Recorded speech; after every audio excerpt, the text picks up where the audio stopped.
ค่ะ สวัสดีครับอาจารย์ครับ ทุกคนสบายดีนะคะ ค่ะ สบายดีสวัสดีครับ สบายดีค่ะ และท่านอาจารย์สบายดีค่ะ Sarah ไม่สบาย นิดหน่อยเลยค่ะ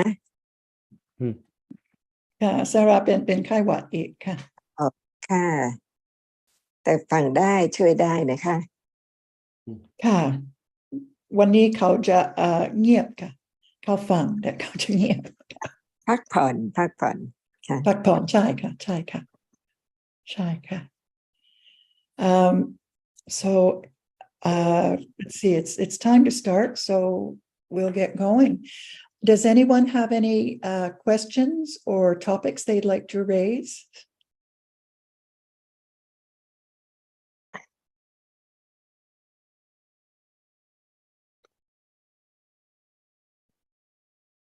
Tadao, do you have anything today? Yeah, Please go ahead. I have a question about Arya Satya, Four Noble Truths. First, about the first noble truth. Can we say that it's said that every Dhamma is dukkha? Is it the essence of the first noble truth or not? That's my question. Please. First of all, I think that listening to the truth of whatever is there is satya, isn't it? The truth of what is there is satya of it.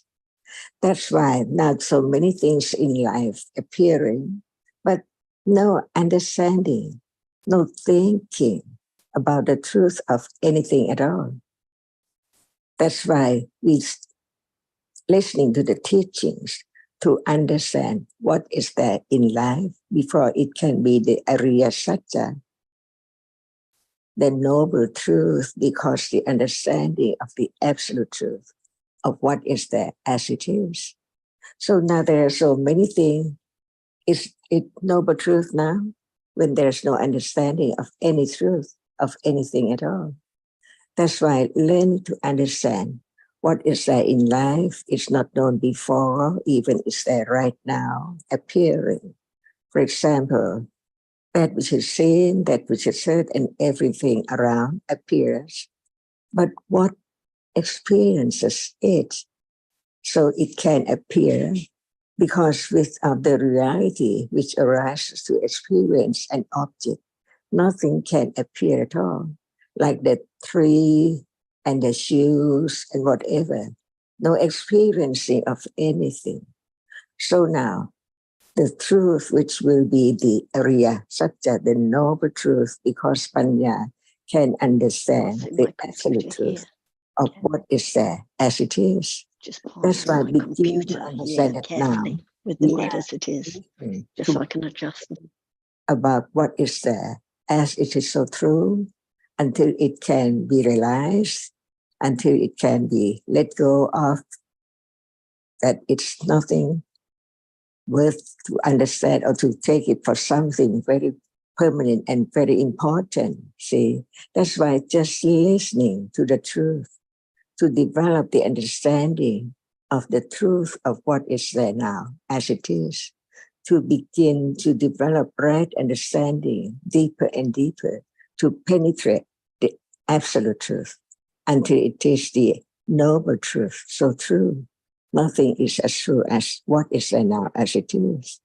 That's right, not just learning about the word, but learning about the truth of what Buddha taught about what is there to be known. Like seeing right now. No one knows it. It's gone. Instantly, what appears is only that which is experienced by seeing only. That's all in life, from birth to death. And this is the first round of the noble truth, because altogether there are 3 rounds of the noble truth. Why so be as it has to be 3, not just one only, because it's so very deeply to be known, even right now.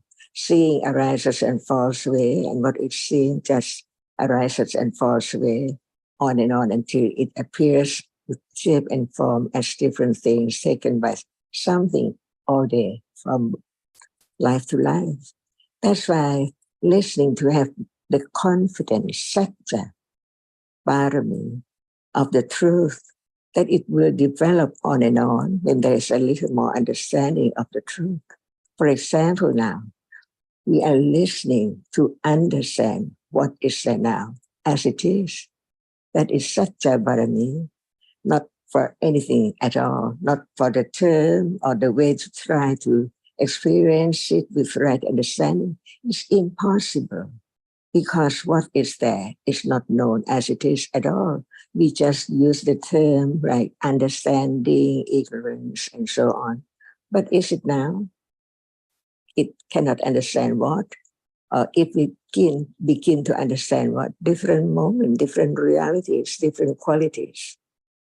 That's why just listen to the truth and right understanding only can understand the truth of it, little by little, developing the understanding of what is there in life, stage by stage. But in the beginning, it has to be only the first round of the noble truth, intellectual understanding about the first truth. It doesn't talk about the words in the book, but it's now learning to understand what Buddha taught about the first Riya Satya, dukkha, anicca, dukkha, anatta. If there is no understanding of what is there, what is that which anicca, dukkha, anatta, just the word. But now they see is it true? Is there sees? If it does not arise, can there be seeing? And there is not only seeing, there is hearing. So if seeing is there, experiencing the object, how can there be hearing? And this is the first round of understanding, the first Arya Satya. All Dhammas are dukkha. And Dhamma is that which is there, not known at all. That it cannot be anything or anyone at all. It just has its own quality or characteristic because it's there appear as the characteristic of that which is seen or that which is heard or that which is smelled. They are different. How come? It's there already. See, no one can make it arise at all. So no trying to do anything because at that moment it's already conditioned to think such and such, unknown, that it's not I or anyone at all, even right now, hearing, considering what is said about what is there as it is. All are different realities, arising and falling away instantly, just one moment at a time. There cannot be two moments together at a time. That's why what is there, seen, is only that which is seen and then fall away. The sound is not that which is seen. It's there by conditions, experienced by other reality, which also experiences the object. But the condition for their arising are different. That's why while hearing about the words about what is there, it begins to understand that if there is no understanding of whatever is there, how can there be the understanding of anything in life? No matter what subject we have studied, science, mathematics, accountants, or whatever is there, all by thinking. That's why without the moment of seeing, hearing, smelling, tasting, touching, and thinking, how can there be anything? That's why what we take for the world can be experienced through one of the six doorways, only one doorway at a time, because one moment of experiencing can experience only one object at a time. And this is the world, no matter in France, in America, Thailand, Japan, or anywhere. 6 doorways are there. In Japan, seeing. In Thailand, seeing, hearing, and so on. Exactly the same. Only the idea about what is seen and heard is different by memory of that which is different at moment of seeing, hearing, so on. And this is life. No one there at all. When we learn about the first noble truth, it has to be a reality which arises, so it falls away instantly. It cannot be anything at all. It is only the reality which is seen and then gone. The reality which is heard and then gone. And the hearing is not the seeing. Even seeing experience an object and hearing is conditioned. It's the reality which experiences sound, but they are different by conditions, but the quality, the nature of it is the same. That's why there can never be that which has fallen away arise again. Impossible. So what is meant by now? It's the breaking world, seeing gone, hearing gone, every thought, every moment gone, unknowingly. That's why we learn to understand the truth of the first noble truth. Whether it's true or not, just have confidence. No one there at all. And the understanding of the truth is just a reality different from ignorance. Even if they're seeing, no understanding of the truth of it. But at moment of beginning to study the characteristic of that which sees, it's different from that which is seen, different realities. Whereas the eye of someone or anything, that's why there are so many uncountable realities, because what is there? Just only once in samsara, never to arise again. That's why there can be the idea of I as the person only just in this life. What about the past life and the future life? It's just this moment. What about previous moment and the next moment, which is present now? See, it's a true, just understanding the truth. And that is the understanding of the Four Noble Truth, little by little. The truth that whatever is there is not permanent and it is different. It cannot arise again, even seeing. She is one object and that object far away, and seeing at the moment of citta experiencing falls away instantly. That's why learn to understand the truth of what is there now and on any moment. That's why begin to understand the truth to be the noble truth. And who knows that all dhammas are so very subtle. Even now, it's the path, the fourth of the Four Noble Truths, without understanding from the very beginning, even it's only intellectually, but it's so true. When it's firm, it conditions moment of understanding what is there now, appearing. Even hardness is there. It's the Ariya Satya. If it does not arise, how can it appear? And if there's nothing experiencing, how can it appear? And so on.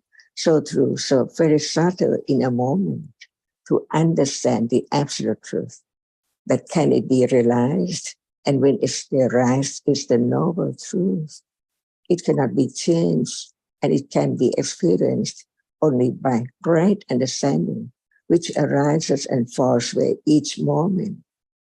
That's why we learn about what is there now. The reality which says is the chief of experiencing that which impinge on the eye base, where there are other mental factors or cetasikas arising together, perform its function together with citta. Not only one cetasika arising with citta, who knows? But that can be understood little by little, that nothing can arise alone, but it can appear just one object, one reality at a time. See, and this is life, very, very quickly arising and falling away, unknowingly, until what is there appearing cannot be a single entity of a reality, but it has to be many moments, like seeing now, many moments of seeing before they can be that which is seen as something different ones all the time, even right now.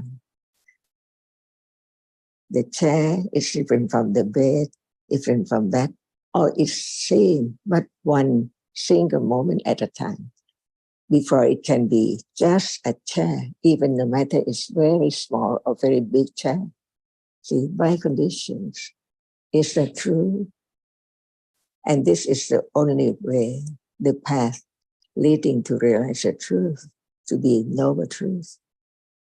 And this is only the first level, first stage of understanding, intellectual understanding. Because now we're talking about seeing, but no attention, no understanding of seeing, because seeing doesn't appear. Only the object which is seen appear. That's why just listen and right understanding develops on its way, by its way, developing little by little. And how much it has to develop to let go. Strong understanding of I see, because the seeing's gone, so where's the I? I hear, hearing gone. So where's it? I hear, and so on. Is this true? And when it's right understanding, a reality which can understand what is there as it is, little by little. First stage, pariyati, and go on to patipati. Without pariyati, they cannot be patipati, and so on. And pativeda, the realization of the truth of what is there, even as they meet them. See, learn to understand each word that it talks about, understanding what is there as it is right now in life, any moment in life.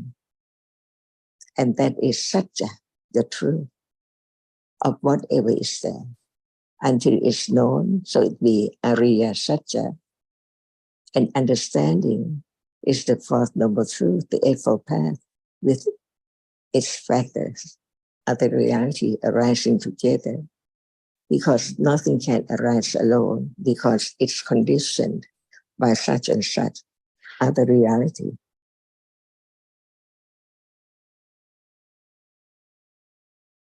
And Tadao, as Ajahn has explained, it's a matter of understanding rather than book knowledge. But since we're at the discussing at the pre-pariyati level,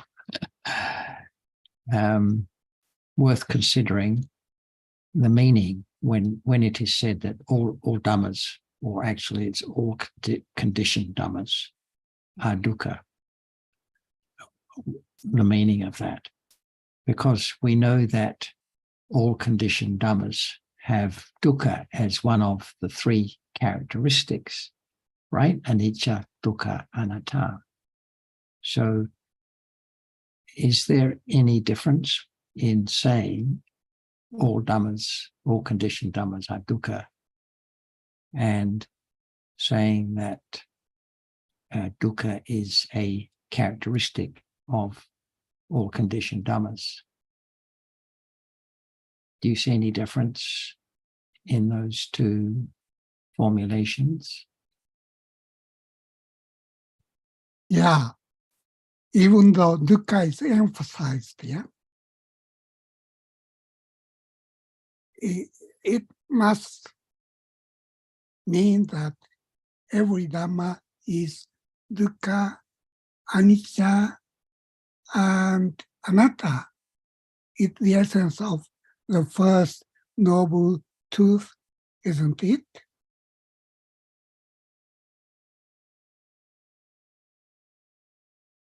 So it's not, it doesn't mean just Dhamma is dukkha.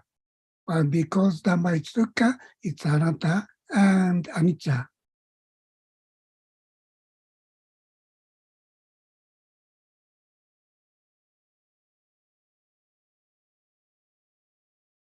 Jonathan, we can't hear you. Thanks, Anne. In what sense are conditioned dhammas dukkha by nature? Because it's anicca and because it's anatta. In that sense, all dhammas are dukkha. But there is presumably some material difference between the description of impermanence, being impermanent, and being dukkha, and being non-self. So what does the connotation of dukkha add to the description of impermanent? Generally, it's said that things are dukkha, dhammas are dukkha, because they are impermanent. Yeah, but what is what is it apart from being impermanent? What does dukkha mean apart from being impermanent? I think there are two main aspects of dukkha. One is physical dukkha, like birth and aging, sickness and death. They are dukkha. But also,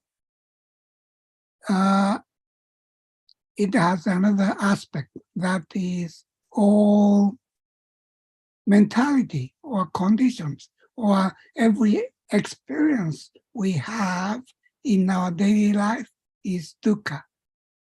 So it stems from five khandhas, kind of attachment. So in essence, every experience is dukkha. But when we think about every experience, what experience is, then they are non-self and impermanent, and in that sense, they are dukkhas. So we cannot separate these key lakkhana, three characteristics of Dhamma, from each other. So to me, it's nothing wrong to say that Dhammas are dukkha and anatta and anicca. Jonathan, we can't hear you again. So you're saying these are different ways of saying the same thing, anicca, dukkha, anatta. Yeah, it's my understanding. But still, there must be a reason why they are named as three characteristics and not one characteristic. Can I come in here to answer this? Of course. Maybe. I think yes, they are three, and I think Jonathan, you were asking, about dukkha. Well, it's unsatisfactory, is what I think would be the expression. Anicca is impermanent, and dukkha just means unsatisfactory because there's never any hope of holding on to anything. So that would be my answer for that question. So unsatisfactory in what respect? Because you say no hope of holding on to anything, but it's because that doesn't. Go on. No, that's what I'm saying. That doesn't describe the Dhamma, is it? That's more a subjective. Correct. Yeah. Well, I don't think I have another explanation. That's what I was thinking of. So maybe you could give the answer. Well, we're just discussing. Yeah, okay. Going back to something you said earlier, that the First Noble Truth talks about birth, old age, sickness, and death as being dukkha, and then it adds something else to include consciousness by mentioning the 5 upadana khandhas. I'm not sure that's how it's meant to be read, because I think the mention of the 5 upadana khandhas is preceded by the words in short or in brief or in summary. So it mentions birth, old age, sickness, and death. And then it says in short or in brief, or in other words, the 5 upadana khandhas. So I think that they're just two different ways of expressing the same truth. The first way is in conventional language, and the second way is in terms of ultimate realities. Otherwise they carry the same meaning. Yeah, it's true. So do you have any more thoughts on what dukkha means apart from being another way of saying impermanent? No, I think in the first noble truth, the aspect of 3 characteristics, tilakkhana,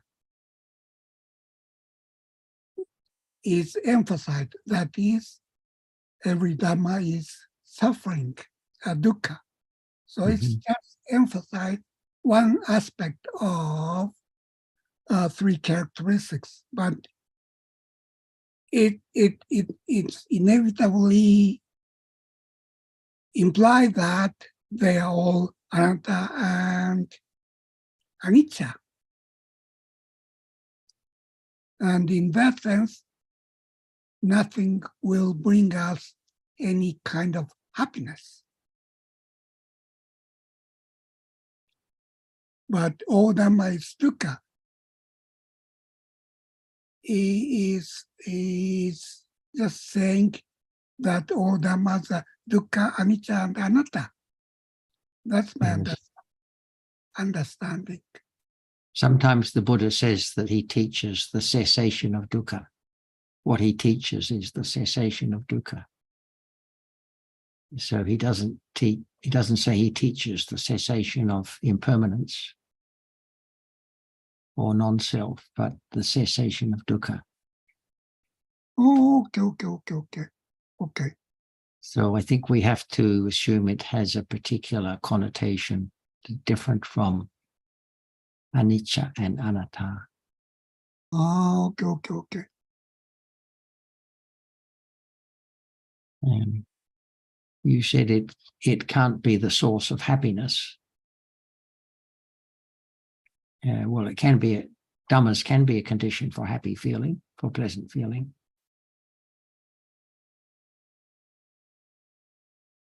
Yeah.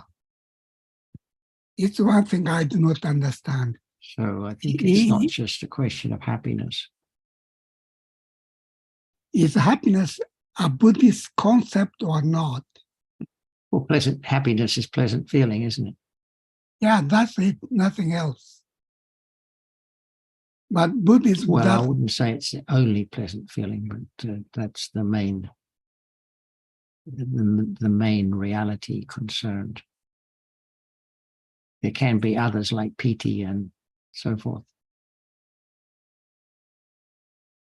Yeah, but Buddhism doesn't teach how we get happy, or how we Correct. get happiness. It doesn't teach how to have. Well, some people seem to think it does. They think the bliss of jhana is the ultimate aim. Of course, that's not correct. Jonathan, if I may add here that you're talking about the differences between anicca, dukkha, and anatta. Anicca, that's the nature of things. We can't talk about the cessation of that because well, we can't talk about a cessation of anicca because that's just the way it is. The same with anatta, it's the same it is. But with dukkha, we can talk about a cessation of that because that can be finished by panya, understanding the nature of things. I'm just listening to you, and I came in a little bit later, but I'm just trying to, as I listen to you, I'm trying to hear where you're coming from, and I get some sense of it. And certainly they are all very different. They have to be, as you said before, otherwise they wouldn't be enumerated as such. It seems to me that dukkha, you talked earlier on there about the Buddha talking about cessation of dukkha. Well, that certainly can happen because of development of panya and well, when does that happen? When If does it that happens. happen? It happens gradually. Sorry, can you clarify that when you say when does that happen? What do you mean? What is that? What is that you're referring to? Talking about, you said there can be the cessation of dukkha. Yes. What do you mean by cessation of dukkha here?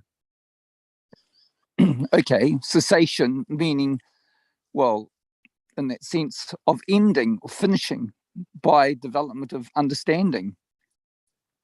When does it finish or end?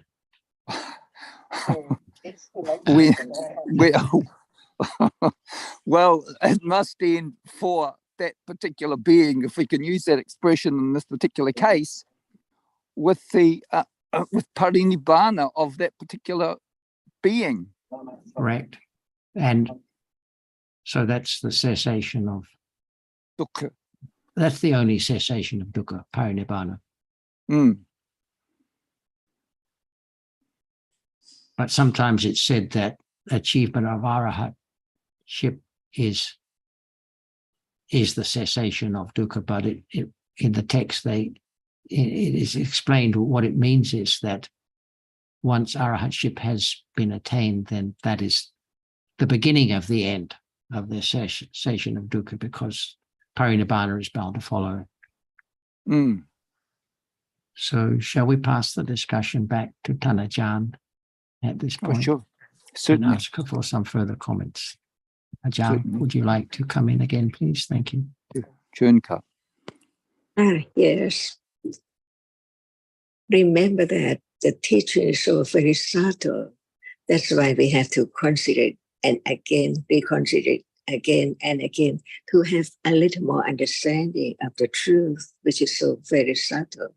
That's why we have to keep the word of truth. For example, anicca, dukkha, anatta is sankhara dhamma, right? Or sankhara dhamma, or each one is anicca, dukkha, anatta. But nibbana is sukha, nicca, and anatta. It means that all dhammas are anatta, but they are different because the word all sankhara dhamma is dukkha, anicca, dukkha, anatta. But all dhammas are anatta, including nibbana. So nibbana is not citta, not cetasika, not rupa, not anything which is conditioned to arise. That's why we can understand only that which is now appearing, little by little, to understand what is meant by even the word dukkha. Because there's not just one kind of dukkha depending on the text or the truth. For example, now seeing, is it dukkha? Or it's not body consciousness which feels pain through the body sense. That's why in life, the dukkha, which is dukkha, the feeling dukkha, can be known. But the truth of it, whatever sankhara dhamma, whatever arises is dukkha. It's not just only unpleasant feeling, but it has to be any reality which now appears is conditioned. Sankhara dhamma, all sankhara dhammas, anicca, dukkha, and anatta all dhammas are anatta. So nibbana is anatta, but it's not anicca and dukkha and so on. But I think that we have to understand the characteristic of that which is now appearing in order to understand that which is different, nibbana, because if there's no enough understanding of what is there now, how can it understand the very subtle of all dhammas, the nibbana?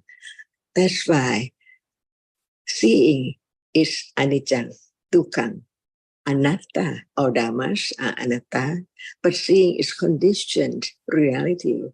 That's why all conditioned dhamma, all sankhara dhamma are anicca, dukkha, and anatta for sure, because dhamma cannot be taken for anything at all. It's only a moment of that which is conditioned to arise and falls away, never to arise again in samsara, only once.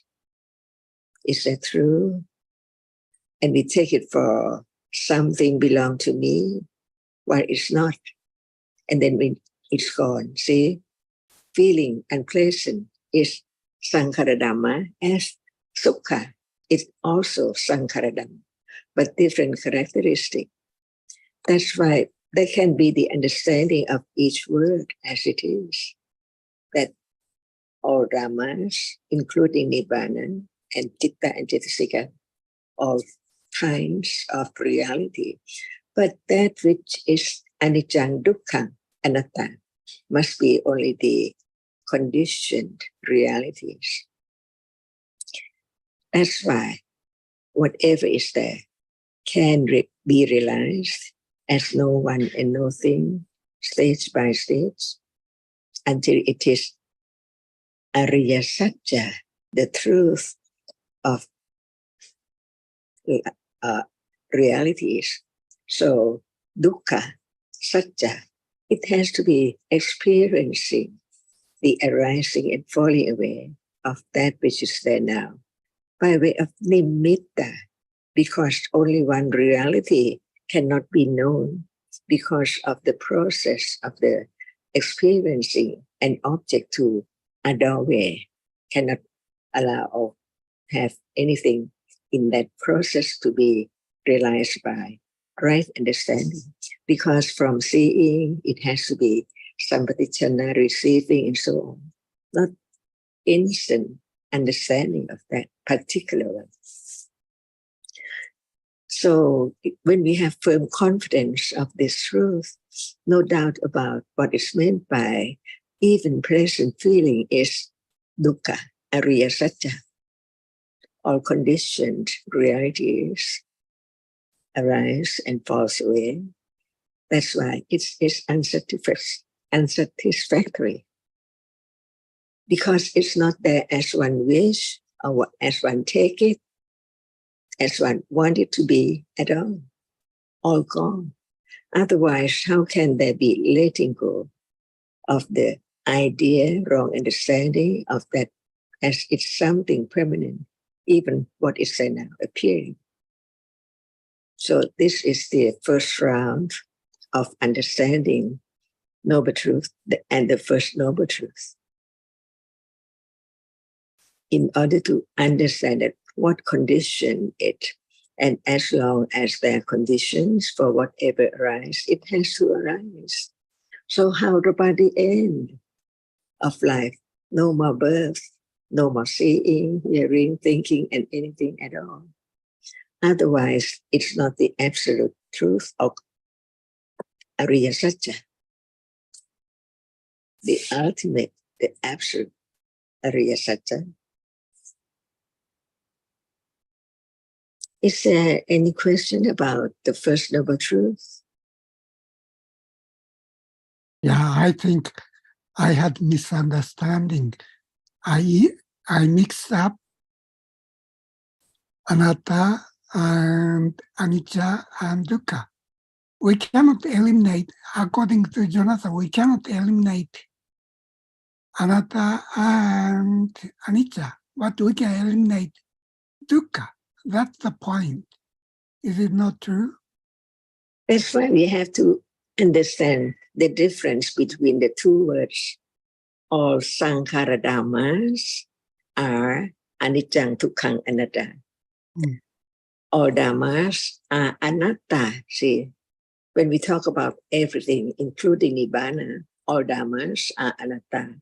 But only sankhara dhamma, all sankhara dhamma, sabbe sankhara, anicca.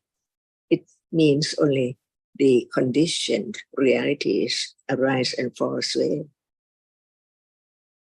As it's not permanent, it's dukkha. What for? Just arise and fall away, never to arise again. Just be that way. Take it for something permanent or wrong understanding. Condition are the kind of dukkha. See? Is this clear? Yeah, yes. That's right. All sankhara dhamma, sabbe sankhara anicca, and sabbe dhamma anatta. That's why the Four Noble Truths are there when it's realized as it is. So all depends on understanding, because ignorance cannot understand the truth of what is there now at all.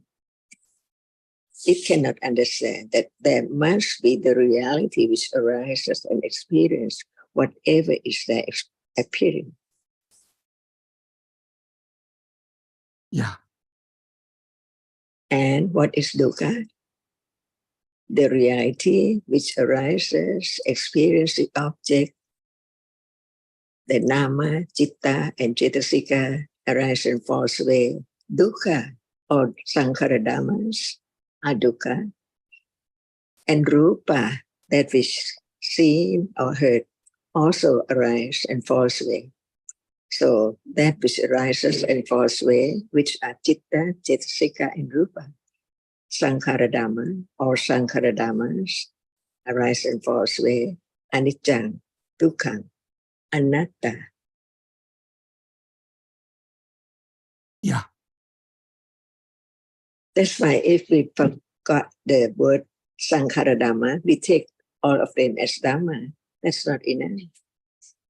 Sabbe sankhara anicca, sabbe dhamma anatta. Yeah. So now, what dhamma is there? Conditioned realities. Yes, sankhara dhamma, conditioned reality. Sankhara dhamma, arise and fall away. That is so true at level of intellectual understanding. But that is not enough, because Buddha realized the truth and he showed the way, the path, the truth for anyone to understand the truth of it. And right understanding develops on and on when there's more considering about what is there as it is, little by little, not only in word, but it's there. Who can understand? Yes, please. One thing which I do not understand clearly is the nature of Satyanana, study or pariyatti. Does it mean a book knowledge, or does it mean more than book knowledge? What means the book knowledge? Not just the book, but it is the teachings of the Buddha, teaching about the truth, the absolute truth. Right? So now we talk about that which now arises and falls away. Just the first stage of understanding the truth. It's not directly understand any reality which is there one by one right now. To understand it, it's different from the other moment because it arises and falls away. In order to realize the truth of whatever is there now, arise and falls away, if there is no understanding of each one, how can it be separated? Because seeing is not hearing. The reality which experiences the object is not that which cannot experience the object at all. The truth is that no one, that which arises as hardness and smell and taste, cannot experience anything. But without the reality, which is conditioned to arise, to be different, because it's conditioned to arise, to experience. See, that's why when it arises, it has to experience an object, no matter what, by conditions, whether it's sound or smell or taste or hardness or whisper object right now. See, begin to understand a little more of the truth of what is there in life, to have confidence of the truth. It's there. Nobody can change. What about seeing just a moment ago? Can you experience that again? Can it arise again? What is there now? It's different by conditions to arise, not as that which has completely, absolutely fallen away, never to return. If there is no such understanding from the very beginning, how can there be letting go of that which is taken for something from life to life, years and years ago? Even seeing right now, having heard that it's conditioned to arise, see, no thought about, it's just arise to see and then gone. Without the eye base, without that which impinge on it, can there be seeing of that which impinge on it? And what is that which impinge on? Not a table, not a doll, not a snake. It's just that which can be which can impinge on the eye base. Only that. Is that true? Yeah. But proceeding from the stage of Chitanyana to the stage of, from the Satyanana to the stage of Kichanyana, yeah? It's so hard. It's not easy matter. So It's not easy because the truth is not easy to penetrate, to understand it.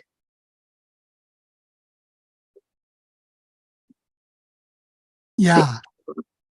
So only, of course, we have to develop Satya and Panya and have to see Nama and Rupa.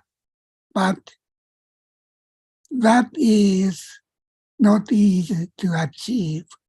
But at least we can study. We can somehow improve the quality of our knowledge. That at least something we can work on. And what is somehow? We can at least study and acquire knowledge and think and Yoniso Manasikara contemplate on the Dhammas or teachings. That we can do. But as for Sati and Panya, it's totally anatta. We cannot induce Sati and Panya. So what is Satya? What is the truth? Learn I to be able to do or to see or to realize or to let go ignorance and attachment and wrong understanding, taking it for something from life to life, even right now. So very enormous ignorance of that which is now appearing. Yeah, we can be patient with Kanti. We can cope with our ignorance. It's my understanding. At the moment when something unpleasant appears, is like Kanti not to dislike it? Yeah, it's just concept, nothing but concept. But at least we can be patient to see that that is not true, that is not Dhamma, that is not what we'd like to see. What we'd like to see is Dhamma, realities. So with some kind of patience, we can be cope with frustration, our own frustration of not being able to see realities as they are. Is that thinking? Yeah, that is thinking. And what is thinking? It's kind of No one, right? It's not me. It's not anyone. It's of a reality which is conditioned to think about what is seen and heard before, a story or something about that. But is that the moment of realizing what is there as it is, the second stage of understanding?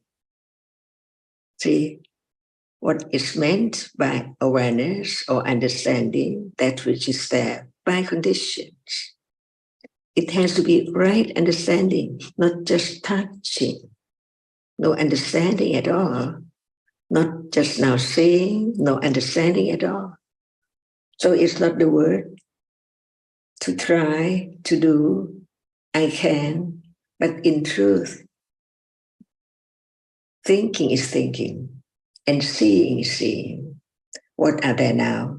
If Buddha didn't teach about that, how can it be known? At this moment of seeing what is true, that can be known, it has to be through one of the six doorways, no matter in heaven, hell, or Japan or Thailand. It's there, arising by conditions. No matter it's here in Thailand or in Japan, seeing arises just to experience that which impinges on it. That's all. No idea at all. So when we talk about idea, it's only conditioned by the previous experiences, no matter in what life, to condition such thinking or thought about what we are saying. For example, Ariya Satya, the truth, it's there now. No one can make it arise because it has condition, it has already arisen. No matter we think that we try to have such and such understanding arise to that such and such level, is the conditions for that quality to arise? For example, can there be direct understanding of seeing only to seeing? Or hardness now? Can there be direct understanding of the truth that no finger, no television or cloth or whatever is there as taken at moment of experiencing it, but in truth it's only hardness. No one and nothing in hardness at all. At all. Hardness is hardness when it's experienced by the reality which arises to experience it.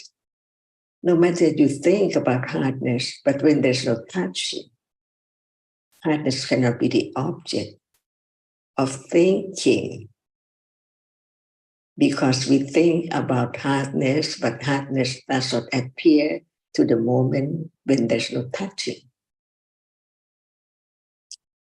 Learn a little more about what is there as Buddha taught about the absolute truth, because it's just that he had enlightened.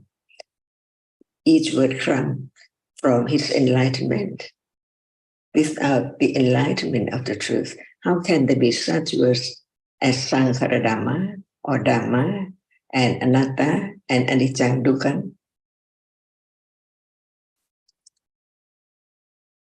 And without the very firm confidence of the level of understanding, intellectual understanding, there is no condition at all for direct understanding to understand instantly of that which appears right there because it's there to be known.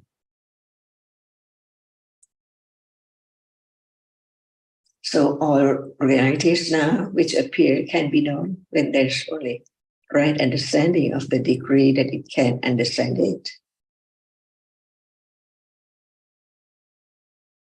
And this is the letting go, the path leading to realize the noble truth, the first noble truth. Not other way at all. So the way or the path to realize the truth is so very subtle.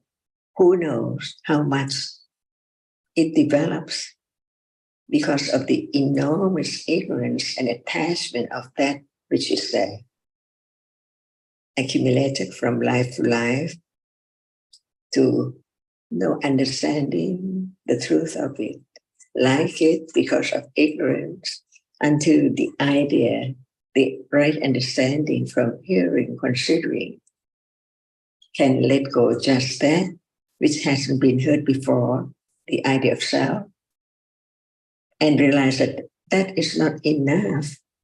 Just the first stage, the first round of the Four Noble Truth cannot lead to direct understanding of what is there, as Buddha taught, as we have learned, as it is that we understand it. It's the first level, the first round of Ariya Satya.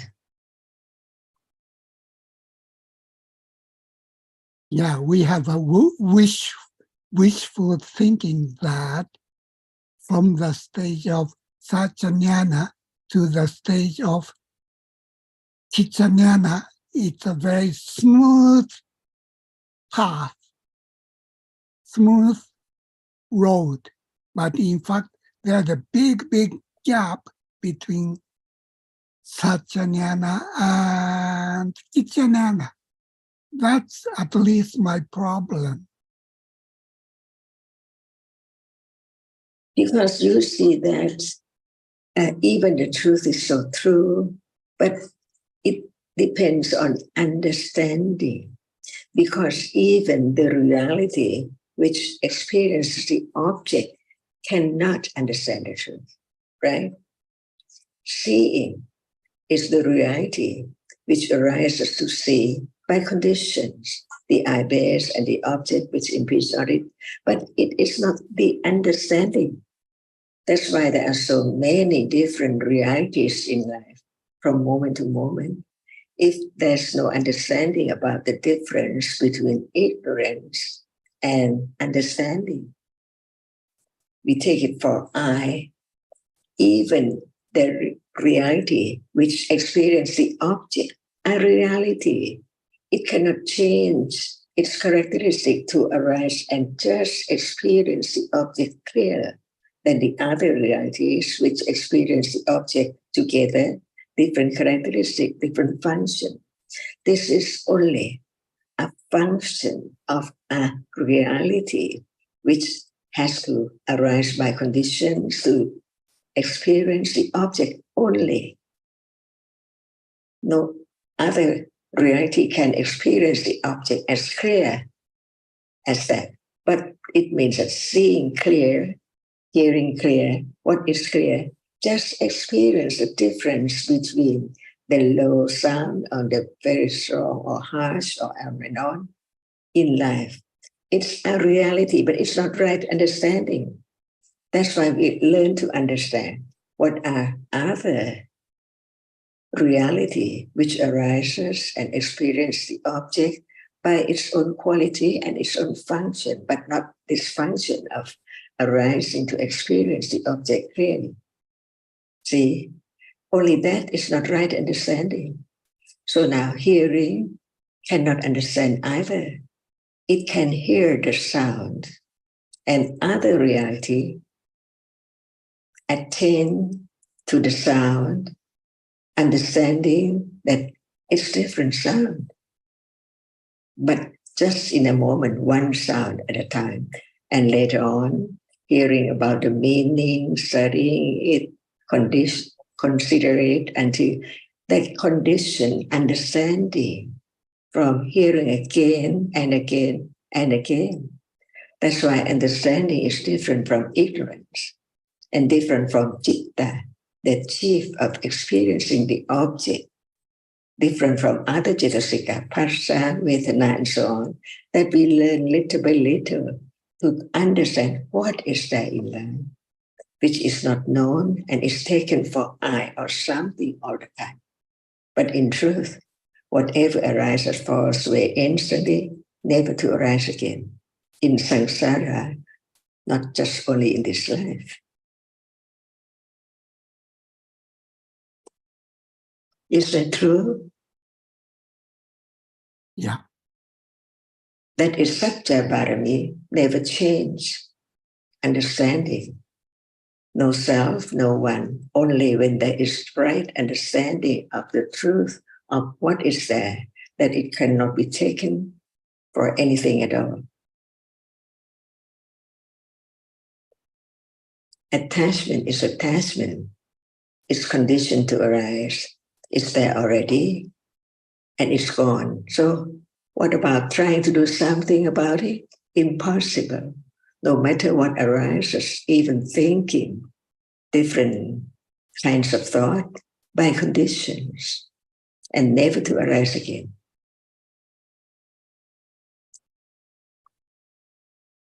Once it has arisen, it falls away instantly.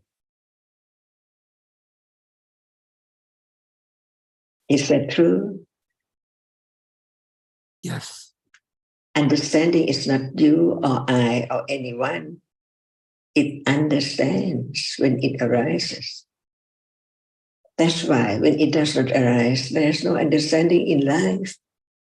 Taking it, whatever is there, as something on and on. And when there is hearing, considering, understanding, it begins to develop little by little, unknowingly, very subtle. All Dhammas or Arya Satyas, the four Arya Satyas are so very subtle.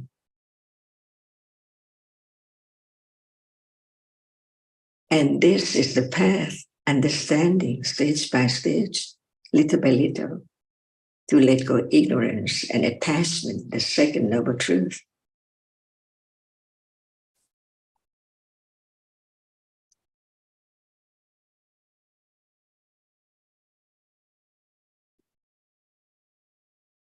Yes.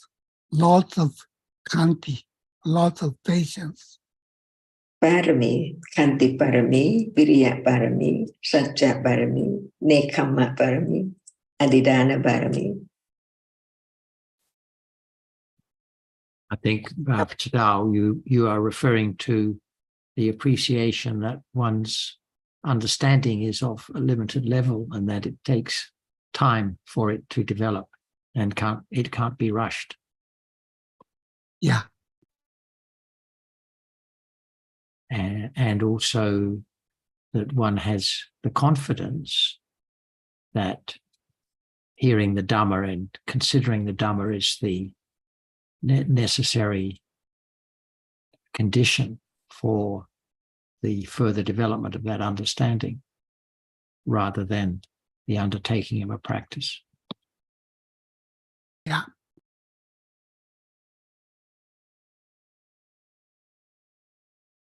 Yeah. Sotapatti Anga. Right. So that is the condition for the Kanti is the understanding of those factors as being the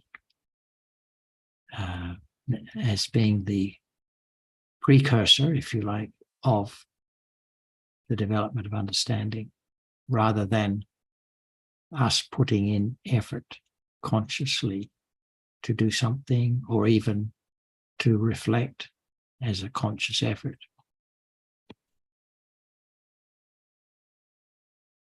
Jonathan, I have sort of another question about the second noble truth.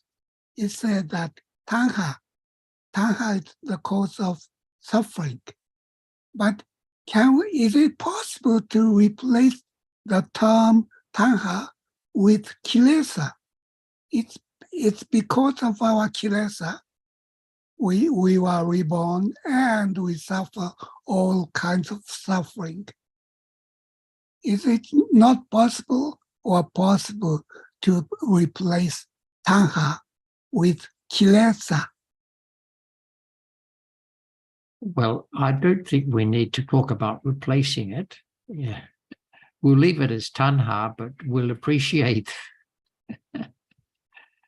that other kilesa are also not going to help in the development of understanding. Ignorance obviously is a key one, wrong view another. So other factors also have a role in the continuation of life in samsara. But And I think, sorry. I'll just finish there. I'll just say, but the Buddha chose tanha as the key one. So it's better to reflect on why that is so, rather than think of ways of replacing it. I was just going to add to Dao that tanha is a kilesa anyway, or is just a car gone by. Kilesa, yeah, tanha is one of the kilesas anyway. So yeah, it's kind of synonymous. It's just sort of another way of saying a similar thing, it would seem to me. But tanha itself doesn't bring about the occurrence of patisanti citta. Oh, yes, it does.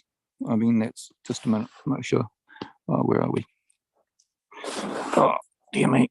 Sorry. Can you hear me? Can you hear me, Tadao? Yeah. Yes, it does. I mean, it's another name, as you know, it's just another name for lobha, and which is a precipitating factor for rebirth. You know, we're born essentially because of lobha, and because we want to be, generically speaking, because we want to be born. We see a perverse benefit in it. So it will continue unless the wisdom has been developed to eliminate it. But tanha doesn't have any strong karmic force like cetana and all the defilement associated with cetanas condition, the occurrence of patisanti citta. Well, can't we say that when tanha or lopa arises, there must be chaitana?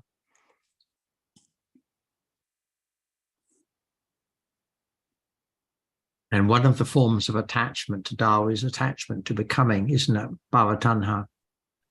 Yeah, bhava tanha, vibhava tanha.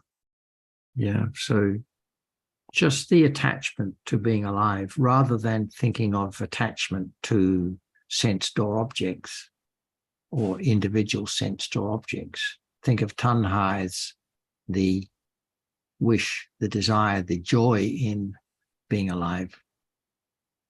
Who wants that to end? Yeah. Okay.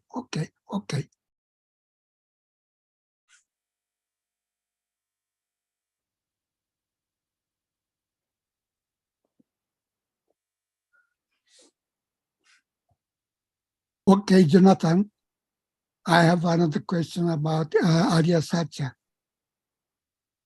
I cannot understand clearly the significance of or relationship between the development of Satya and Panya and the development of Eightfold Path, Atangika Magga. How just knowing Dhamma and Rupa at this moment is related with the development of Eightfold Path. That I can't explain, that I cannot understand well. It's because when there is a moment of insight now, with a conditioned reality as object, several of those 8 path factors are present. So that moment of insight is in fact a moment of development of the Eightfold Path. The path is only eightfold, completely eightfold at the moment of path consciousness and fruition consciousness. But at moments of mundane insight, there are 5 or 6 of the path factors present. So they're one and the same thing. So we can say that each moment of insight is development of the Eightfold Path. So, I don't know if that answers your question. yeah. But is it possible to have Sati and Panya without any factors of Eightfold Path, or it's impossible? So how do you mean? Which factors do you think would not be present at a moment of Panya, Sati and Panya? Because the Sati and Panya are 2 of the factors already. Yeah. So would concentration be present? Must be. So Yeah. that would be sama samadhi. Yeah. And would there be virya present? Yeah. So that's the samavayama. Oh. And so on. Okay. There can't be a moment of path of panya without the other mental factors also being of path level, of sama level. Okay. So if there are Sati and Panya, even though they are very weak, they must be associated with the factors of the Eightfold Path. And these factors They are factors of the Eightfold Path. So these factors may be very weak. Mm. Well, absolutely, because every level of every kind of kusala begins as weak, doesn't it, and develops stronger. So the fact that they are very weak, and as we've sometimes said here, almost or indeed imperceptible, doesn't mean that they are not developing. They are path factors. If panya arises, sati and panya, of that that has a conditioned reality as its object, then the Eightfold Path is being developed at that moment. So can we say So this is why we don't need to think in terms of specifically developing the Eightfold Path.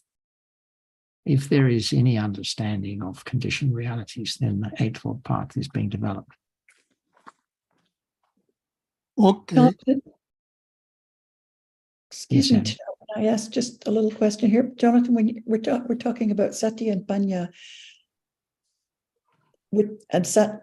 Sati and Panya, Satipatthana, are you Yes. talking about Sati before the arising, No, only the sati that arises with satipatthana. Okay, Yeah. Satipatthana. Okay, thanks. Yeah. Right.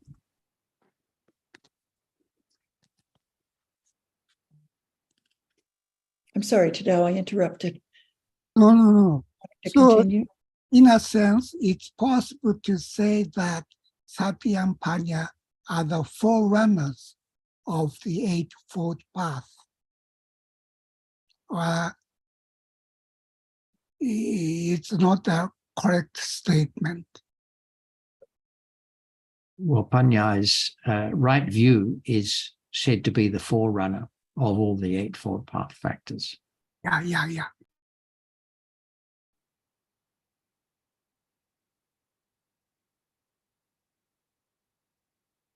I notice time is going on and Ajahn will want to speak again, I'm sure. Does anyone else have any question they want to raise or anything to add to the discussion? Nothing new. I've found this really, really helpful discussion.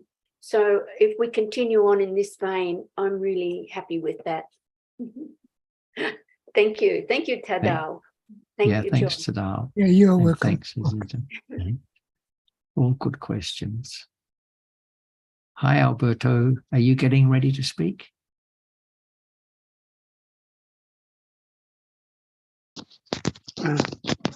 Don't know, maybe it was interesting talking about Kanti Parami.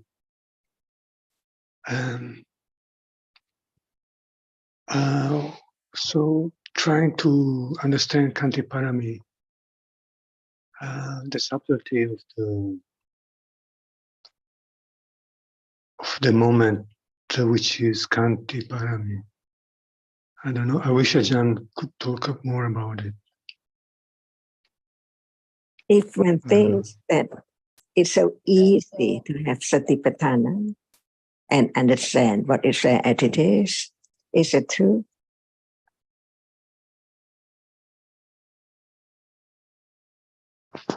Yes, Ajahn. If one thinks that it's not difficult, not subtle to understand what is there now as it is it true? Okay, no. So, It's wrong. So understanding the subtlety of Dhamma right now and understand that it takes quite a long, long time from their intellect understanding to conditioned moment of direct awareness. And that is Kanti already, right? No matter what happened, no matter how long it is, it can be known, but it takes quite a long, long time. And this is only intellectual understanding about what is what. Is that Kanti true? No matter right. when, in what life, the most critical moment is understand the truth. Is that not Kanti Parami? Must be, yeah.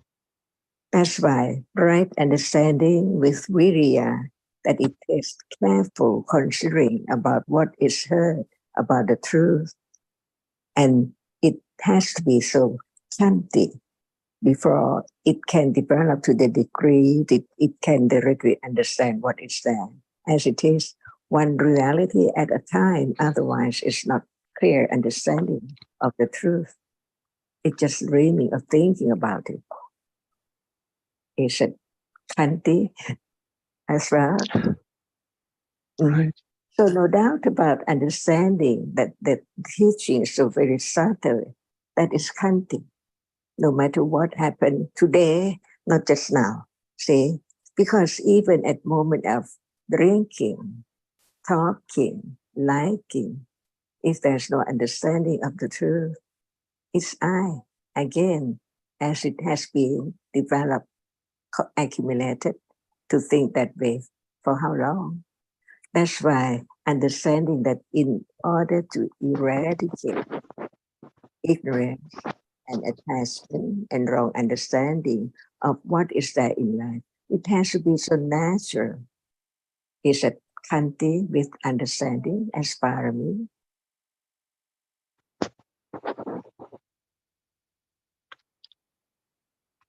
Yeah. Do you need another Kanti or parami?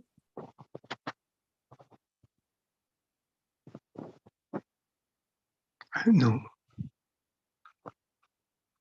So now understanding the truth is the path leading to let go. It's there already. Only remembering, considering it, and until it is aware with right understanding, very gradually to understand the truth, even it's there, even sati is there, even it's direct sati and panya. It needs more development of the understanding the truth until the truth can appear by anatta conditions only, not at anywhere at all. Panti parami.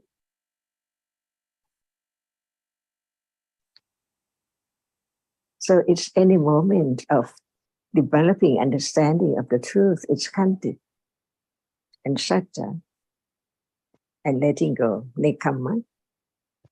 It's daily life. That's why if right understanding cannot understand the truth of what is there so natural, normally, like now, it's not the way to let go ignorance, and it's not the path leading to understand the truth of what is there in life as it is. Viriya parami, kanti parami, satya parami. Little by little, from life to life, from no understanding to be a little more understanding, more confidence, enough to condition moment of directly understanding that which is there as usual, as normally as before. So life is ignorant or understanding about what is there in life. Any moment that is anatta, no expectation anatta. So what now arises and falls away, anattaness. So anatta can be known and clearer when there's more understanding of each reality when it's there. Like, for example, seeing right now, what about the understanding of the seeing and the understanding of that which is seen? See, what level of Arya Satya, the first round, what can be the second round, and from second to be the Katayana, the third round, the realization of the truth. Even that stage by stage, because of ignorance and attachment so enormous that it hinders whatever is there not to be understood as it is. Because it's so very subtle, quite different from what it appears as nimitta.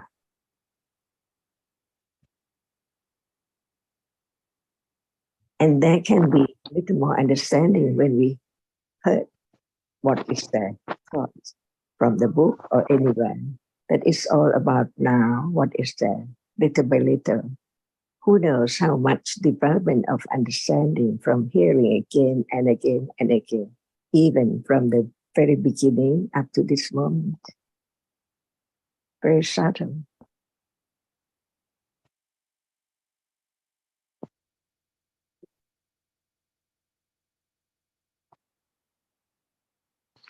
Is it There is clear also about the noble truth and the level of understanding?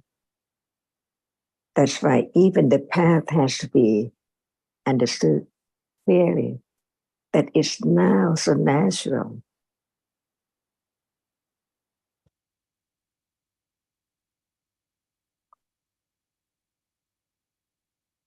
If it's not natural, how can it be able to understand the truth of what is there right now as it is, right now as it is?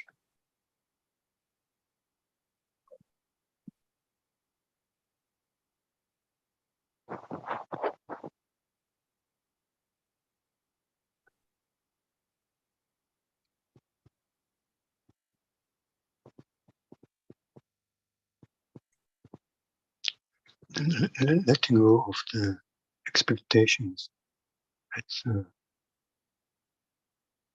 it is.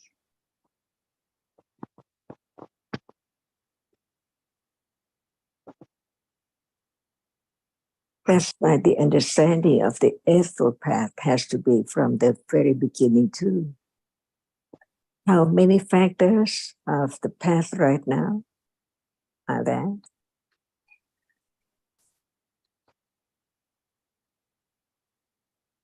don't know.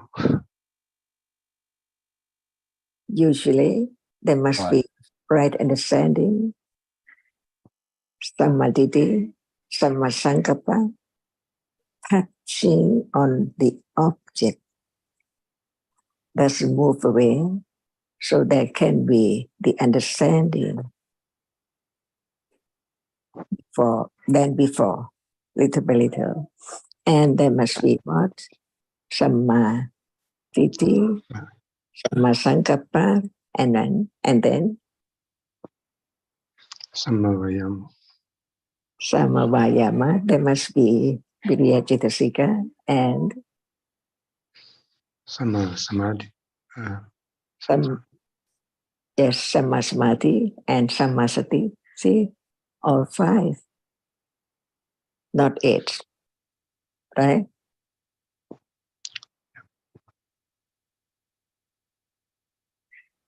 It's not in the book, but it's now.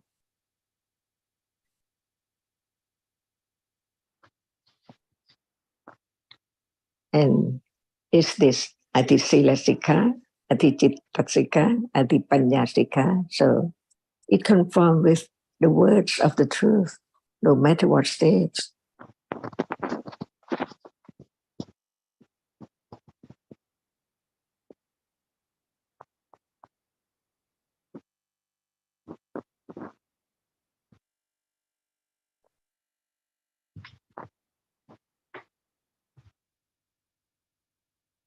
Can there be the understanding of sati right now that is there? When there's right understanding.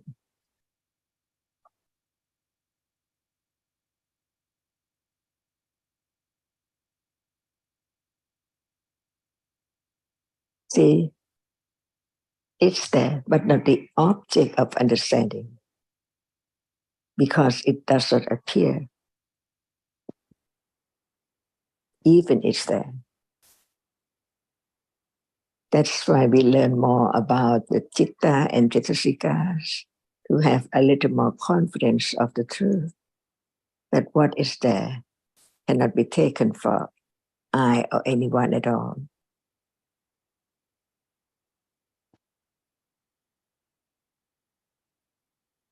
So there can be the understanding of the reality only when it appears.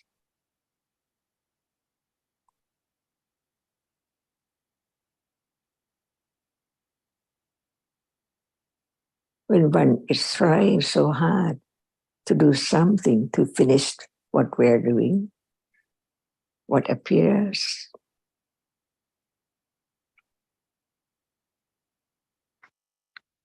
Akusala. When there is the idea that I'm trying so hard, viriya appears, but it's taken for I trying so hard. That's why all realities are there. It's taken for I, no matter it's viriya or chanda or whatever, until it's known from hearing, considering, and understanding the truth with what is there as it is. Even it's there, like vitaka does not appear. But the reality which experiences different from that which cannot experience, to be known little by little. The difference between nama and rupa.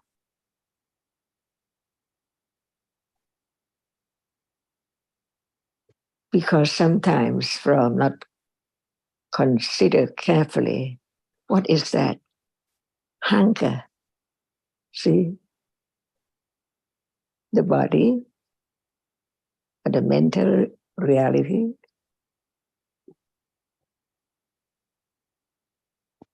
That's why it has to be one's own consideration of the truth.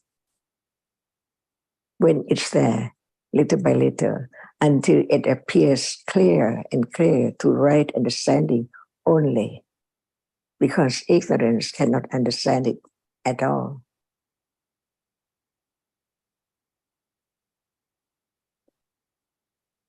So how much ignorance in a day, how much attachment in a day, and the development of right understanding is not as much.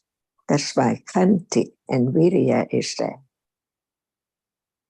For the people in the time of Dipankarana Sammasambuddho, they have joy to know that there would be that next Buddha after many, many Buddhas, but still they can hear again and again, no matter this life as this person or other life.